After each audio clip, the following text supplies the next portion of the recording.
જય શ્રી કૃષ્ણ.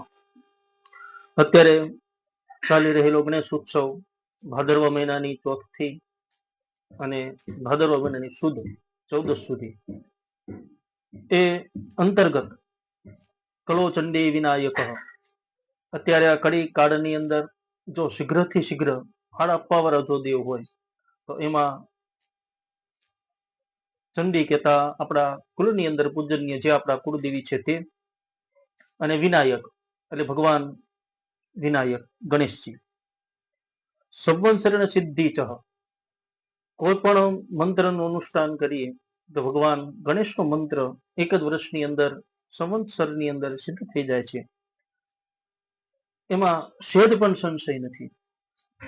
ષડર્ભિમાસમ પ્રબલબદ્ધે, 6 જ મહિનાની અંદર એ ગણેશજી છે એ આપણને શીઘ્રથી શીઘ્ર ફળ આપવા વાળા બને છે. માટે જે પણ આપણી મનોકામના છે એ અવશ્ય ભગવાન ગણેશજીની સન્મુખ પ્રાર્થના કરવી જોઈએ. તો એ ભગવાન ગણેશ જે સિદ્ધિ વિનાયક છે એ તમારા દરેક કાર્યને અવશ્ય સરળ ટૂંક સમયની અંદર જો સિદ્ધ કરવા વાળા બને છે.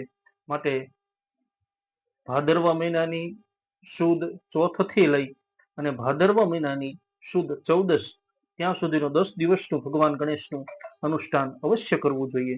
જય શ્રી ગણેશ.